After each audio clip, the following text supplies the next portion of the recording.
Halo para pendengar, dimanapun kalian berada, selamat datang kembali di Content Overlord. Dan kali ini kita masih berada di edisi remake Pleiades. Setelah sebelumnya gue udah ngebahas Chizu, Lupus, Entoma, dan Solution, sekarang giliran gue ngebahas karakternya Yuri. So langsung aja, mari kita mulai.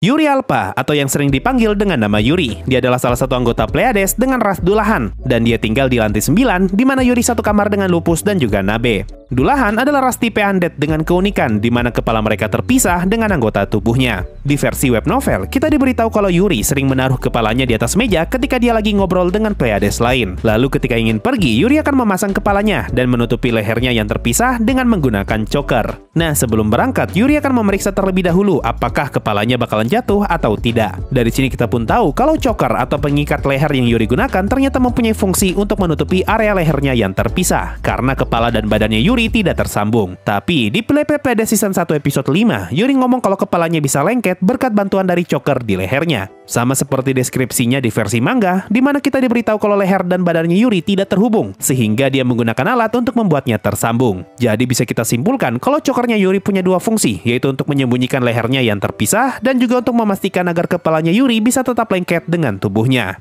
Nah, karena Dullahan adalah ras undead, hal ini ngebuat Yuri jadi satu-satunya karakter di Pleiades yang gak bisa makan ataupun minum. Di Pleiades Yuri sendiri yang ngomong kalau dia tidak mengerti kenapa semua anggota Pleiades sangatlah rakus. Tapi meskipun Yuri tidak bisa makan, di Pleiades disebutkan kalau Yuri bisa menyiapkan makanan alias masak. Akan tetapi, Yuri hanya bisa masak makanan yang simple, dan dia bisa membuat segala macam jenis makanan selama makan tersebut tidak memiliki efek spesial yang dibuat dengan bahan spesial. Ini karena Yuri mempunyai job class cook, tapi level kelasnya hanya 1. Di web novel diceritakan kalau Pestonya sering banget ngebuat dan ngasih cemilan untuk Yuri, tapi karena Yuri nggak bisa makan, jadinya cemilan itu jarang dia sentuh. Dan terkadang Yuri bakalan ngasih cemilannya untuk Lupus, karena Yuri merasa tidak enak kalau cemilan itu tidak dihabiskan. Yuri pun menjelaskan kalau dia dekat dengan Pestonya dan juga Aura berkat pencipta mereka yang sama-sama perempuan. Bahkan mereka saling memanggil satu sama lain dengan nama panggilan seperti Pes dan Achan. Ini yang jadi alasan kenapa di Pleiades Season 4 episode 10, Yuri sempat menyebut nama Aura dengan panggilan Achan. Nah, di Pleiades dijelaskan kalau Aura bisa tahu alasan kedatangan Yuri ke lantai 6 hanya dari cara Yuri memanggilnya. Kalau saja Yuri menyebut nama Aura sebagai Aura sama, maka saat itu Yuri sedang datang sebagai anggota Pleiades yang lagi bekerja. Tapi kalau Yuri memanggil Aura sebagai Achan, maka itu artinya Yuri datang sebagai teman yang ingin main. Informasi ini mirip seperti yang ada di web novel, di mana kita diberitahu kalau Yuri sangatlah dingin ketika sedang bekerja. Tapi ketika Yuri kembali ke tempat peristirahatan, Yuri seringkali akan mengucapkan terima kasih atas kerja keras para homunculus mate. Tapi meskipun Yuri dekat dengan Aura yang adalah Floor Guardian, Yuri justru takut dengan Floor Guardian lain yaitu Shaltir. Di volume 2 disebutkan kalau Yuri kesulitan berurusan dengan Shaltir.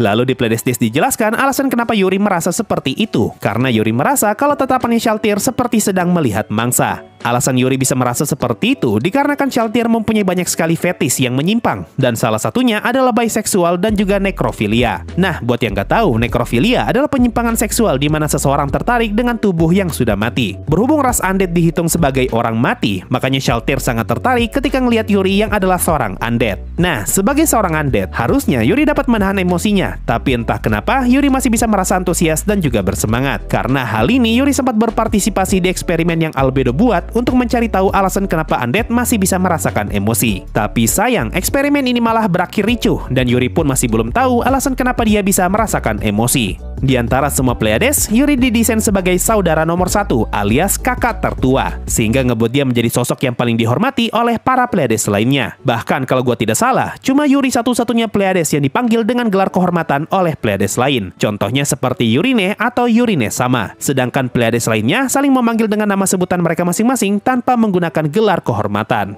Di web novel, Yuri dan Lupus diberi tugas untuk menyambut tamu yang diundang ke Nazarik. Lalu orang itu mendeskripsikan Yuri sebagai manusia yang tampak tenang. Dan kalau dilihat dari tinggi serta sikapnya, Yuri sepertinya lebih tua daripada Lupus, dan umurnya Yuri sepertinya sudah lewat pertengahan 20.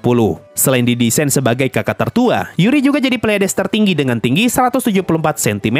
Bahkan Maruyama sendiri yang ngomong di tweetnya pada tahun 2014 kalau Yuri sangatlah besar. Nah, posisinya sebagai kakak tertua ngebuat Yuri merasa kalau dia harus bekerja lebih keras agar dia tidak terlihat memalukan di hadapan adik-adiknya. Informasi ini bisa kita baca di side story Pleiades Days. Yuri menjelaskan, berhubung posisinya sebagai kakak tertua telah ditentukan oleh Supreme Being, maka Yuri mempunyai kewajiban untuk menjalankan peran kakak perempuan sebagai bentuk kesetiaan dan balasan atas kebaikan penciptanya, yaitu Yamaiko. Karena sifatnya ini ngebuat Yuri sama sekali tidak bisa diam dan ingin selalu bekerja. Bahkan Yuri ngomong kalau dia iri dengan kerjaannya Lupus Regina. Di Pleiades Days diceritakan kalau Yuri sampai merasa gelisah karena dia sudah kehabisan tugas yang bisa dikerjakan. Dan bagi Yuri, momen yang dia habiskan tanpa bekerja adalah saat-saat yang paling membosankan. Selain sebagai kakak tertua, di Pleiades Yuri berperan sebagai representatif atau perwakilan para Pleiades, dan dia juga bekerja sebagai asistennya Sebas. Tapi semenjak Sebas diberi tugas untuk merawat Soare, Yuri pun ditunjuk sebagai pemimpin sementara Pleiades untuk formasi Seven Sisters, karena Aureole Omega atau Aureole Omega tidak boleh keluar dari lantai 8. Nah, ngomongin Aureole, di Pleiades Days disebutkan kalau Yuri mempunyai item khusus yang bisa dia gunakan untuk menghubungi Aureole Omega, dan item itu hanya dimiliki oleh asisten leader. Di Pleiades Days juga kita diberitahu mengenai penciptanya Yuri, yaitu Supreme Being bernama Yamaiko, dan di dunia nyata Yamaiko bekerja sebagai guru. Karena hal ini, Yuri pun ikut terpengaruh dan dia sangat senang ketika mengajari orang lain. Disebutkan kalau Yuri adalah orang yang mengajari Soare caranya berjalan sebagai seorang maid, dan hasilnya sekarang cara berjalannya Soare sudah terlihat indah. Yuri bahkan kepengen ngajarin Soare caranya bersih-bersih, dan Yuri merasa kalau dia adalah orang yang tepat untuk mengajarkan hal tersebut. Tapi karena yang ditunjuk adalah Eclair, jadinya Yuri pun mengalah. Kemungkinan ini yang jadi alasan kenapa di Pleiades Tea Party kita diperlihatkan Yuri yang sedang memegang tongkat, karena guru dengan tongkat di tangan tentu bukanlah pemandangan yang aneh. Di web novel kita sempat diperlihatkan dialognya Yuri yang awalnya ngomong dengan menggunakan kata boku dan kemudian diubah menjadi kata watashi. Nah, kata boku biasanya dipakai oleh anak laki-laki dan juga perempuan tomboy. Makanya di Clek Clementine, Lupus ngomong kalau Yuri aslinya tomboy, dan cara ngomongnya Yuri sebagai tomboy akan keluar ketika dia sedang bersemangat. Kalau kalian nonton Pleiades Season 4 episode 2, di sini kita diperlihatkan Sosef yang meminta Nabe dan Yuri untuk membersihkan gelas sampai gelas itu transparan. Mendengar perintah tersebut, Yuri pun segera mengeluarkan kuda-kuda dan bersiap untuk meninju gelas tersebut. Karena kalau gelas itu hancur, otomatis gelas itu pun bakalan transparan. Nah, scene-nya Yuri di sini merefer ke ceritanya Yuri dan Solution di side story Pleiades Days, di mana Solution dihukum oleh Ainz karena telah menyembunyikan Miyoshi, dan Ainz meminta Yuri untuk menginterogasi Solution. Mendengar perintah tersebut, Yuri pun berniat menghajar Solution sampai dia ngaku. Tapi Ainz menghentikan Yuri karena Ainz cuma mau Yuri nanya baik-baik ke Solution. Tapi Yuri masih salah paham dan dia berniat sekali lagi menghajar Solution. Sampai akhirnya Ainz ngejelasin dengan lebih detail alasan kenapa dia memanggil Yuri. Dari dua contoh ini bisa kita ambil kesimpulan kalau Yuri adalah tipe karakter yang mendahulukan kekerasan kalau saja dia mendapatkan perintah yang terdengar ambigu.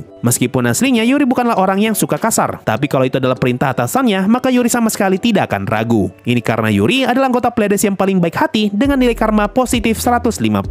Pada tahun 2014, Moriyama sempat ngebuat tweet mengenai apa yang akan terjadi jika kita bertemu dengan Pleiades yang lagi berjaga. Lalu di bagiannya Yuri tertulis kalau kita akan aman jika bertemu dengan Yuri. Malahan tidak menutup kemungkinan kalau Yuri akan membantu jika saja kita sedang kesusahan. Nah, sepanjang cerita Overlord dari volume 1 sampai volume 16, tugasnya Yuri terhitung sepele. Sampai akhirnya masuk volume 14, barulah Yuri akan mendapatkan tugas yang lumayan penting. Tugas pertama yang Yuri dapatkan adalah untuk menemani Ainz masuk ke dalam ruang harta di volume 3. Setelah itu, Yuri diberi tugas untuk jadi maid Zelda Baut dan ikut bertarung melawan Evil Eye bersama dengan Chizu di volume 6. Masuk volume 7, Yuri dan para Pleiades lain diberi tugas untuk menyambut para worker yang masuk ke dalam Nazarik, terutama kelompoknya Papatra. Pindah ke volume 8, Yuri diberi tugas untuk menyambut Henry dan Nuferia yang diundang ke Nazarik. Dan di volume 9, Yuri juga ditugaskan untuk menyambut Jerknif yang datang ke Nazarik. Masuk volume 10, Ainz sempat membuka kotak saran, dan salah satu saran yang dia terima adalah permintaan untuk membuka panti asuhan. Semua orang yang ada di sana langsung tahu kalau permintaan itu sudah pasti berasal dari Yuri. Lalu di Pleiades Days, Lupus dan Nabe memohon kepada Ainz agar Yuri diberikan pekerjaan. Oleh karena itu, Ainz pun menunjuk Yuri sebagai penanggung jawab panti asuhan yang sebelumnya sudah mereka bahas di volume 10. Ini yang jadi alasan kenapa di volume 14 kita diberitahu kalau Yuri bertugas mengurus panti asuhan di Sorcerer Kingdom. Panti asuhannya Yuri juga digunakan sebagai tempat untuk menampung anak-anak yang sudah tidak lagi mau dirawat oleh Nigredo, karena Nigredo hanya mau merawat anak-anak sampai umur mereka 2 tahun. Setelah itu di Pleiades Days, kita diberitahu kalau Yuri adalah orang yang menggantikan posisinya Pestonya sebagai kepala pelayan selama Pestonya di penjara di lantai 5 Nazarik. Dan di CD drama Pleiades Tea Party, kita diberitahu kalau para Pleiades sering mengadakan pesta teh bulanan, dan Yuri adalah orang yang memimpin acara tersebut. Sekarang, kalau kita ngomongin soal kekuatan, di karakter sheet tertulis kalau Yuri adalah NPC level 51 dengan ras dulahan dan job kelas sebagai striker, single blow, dan cook. Dari yang gua tangkap di anime, cara bertarungnya Yuri sepertinya mirip seperti Sebas, di mana mereka berdua sama-sama bertarung dengan tangan kosong. Ini karena mereka berdua mempunyai job kelas yang sangat mirip. Senjata yang mereka gunakan juga sama, yaitu sarung tangan. Tapi senjatanya Sebas berbentuk glove, sedangkan Yuri berbentuk gauntlet. Di playlist Days kita diberitahu kalau sarung tangannya Yuri dapat diaktifkan, dan sarung tangan itu akan membungkus tangannya Yuri. Ini berarti sarung tangannya Yuri mempunyai dua mode, yaitu mode santai dan mode bertarung. Informasi ini terhubung ke volume 2, di mana Ainz menjelaskan kalau sarung tangannya Yuri adalah sarung tangan besi yang dikelilingi duri, dan hanya dengan mengepalkan tangan, sarung tangan itu akan berubah menjadi senjata yang mematikan. Di sini juga Ainz menjelaskan kalau pakaian mate-nya Yuri sengaja didesain agar mempermudah pergerakannya.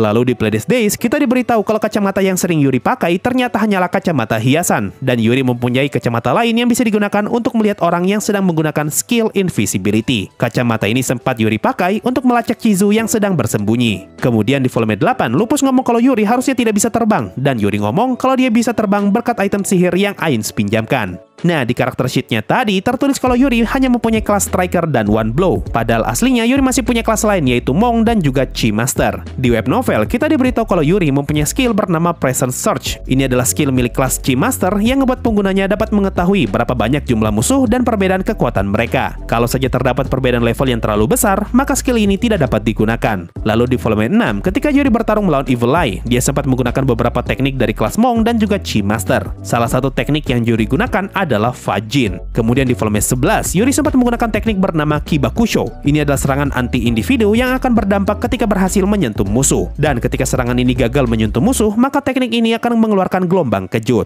Selain itu, Ainz ngomong kalau serangannya Yuri yang telah diperkuat dengan Chi mampu untuk menghancurkan baja, dan juga Yuri bisa menyembuhkan dirinya sendiri dengan menggunakan Chi. Masih di volume 11, Ainz menjelaskan kalau kelas Monk adalah tipe kelas yang berfokus pada pertarungan 1 lawan 1, sehingga membuat mereka sangat jarang mempunyai teknik tipe area, dan banyak dari teknik mereka yang hanya akan berdampak ketika bersentuhan dengan musuh. Ainz juga ngomong kalau sihir Body of Effulgent Beryl sangat efektif untuk melawan Yuri, yang semua serangannya adalah serangan tipe senjata tumpul. Dan terakhir, di Play Season 2 episode 1, kita diperlihatkan Yuri yang menggunakan teknik bernama Impact Blow. Nah, itu tadi semua informasi yang sudah diketahui dari karakternya Yuri Alpha, sosok kakak baik hati yang suka banget main hantam. Mungkin itu saja untuk video kali ini. Makasih semua yang sudah mendengarkan sampai di titik ini. Sampai jumpa di video berikutnya, dan bye-bye!